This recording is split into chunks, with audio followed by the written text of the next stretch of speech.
সংকুচিত হচ্ছে শ্রম বাজার। সৌদিতে চাকরি ছেড়েছেন 5 লাখ প্রবাসী। সবাইকে গল্পকথা ইউটিউব চ্যানেলে স্বাগতম। আমাদের চ্যানেলে সাবস্ক্রাইব করেছেন কি? বলিউডের অজানা সব নিউজ আপডেট পেতে সাবস্ক্রাইব লেখার উপর ও বেল বাটনে প্রেস করুন। সৌদি আরবে প্রায় 5 লাখ প্রবাসী দেশটির শ্রম বাজার ত্যাগ করেছে বা চাকরি ছেড়েছেন।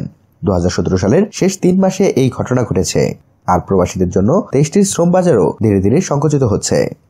দেশটির জেনারেল অথরিটি অব স্ট্যাটিস্টিক্স নামের সংস্থা এই তথ্য জানিয়েছে। যে স্টেট বলছে ওই সময়ে সৌদি আরবে প্রায় 4,66,000 প্রবাসী চাকরি ছেড়েছেন। অন্যদিকে একই সময়ে 1 লাখ সৌদি নারী পুরুষ দেশটির শ্রম বাজারে প্রবেশ করেছেন।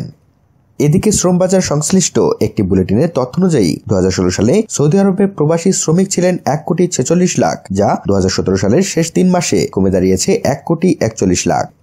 কর্তৃপক্ষ বলছে ওই সময়ে সৌদি আরবে চাকরির সন্ধানী 53.3% নারী পুরুষই ছিলেন বিশ্ববিদ্যালয়ের স্নাতক। বুলেটিনটি বলছে সৌদি আরবে 1,41 লাখ প্রবাসী কর্মরত রয়েছেন, যা দেশটির শ্রম বাজারের 76.7% প্রতিনিধিত্ব করছে। অন্যদিকে এই শ্রম বাজারে সৌদি নাগরিক আছেন 30,16,000, যা 23.3% প্রতিনিধিত্ব করছে। বন্ধুরা, উপমহাদেশের অনেক দেশের নাগরিকরা সৌদিতে কাজের সন্ধানে প্রবেশ করেন। এভাবে শ্রম বাজার সংকুচিত হওয়াটা উদ্বেগের বিষয় বটে। আপনারা কি বলেন? এই বিষয়ে আপনাদের সুচিন্তিত মতামত জানান আমাদের কমেন্ট বক্সে। আর আমাদের ভিডিওগুলো ভালো লেগে থাকলে লাইক দিতে ও শেয়ার করতে ভুলবেন না। ধন্যবাদ।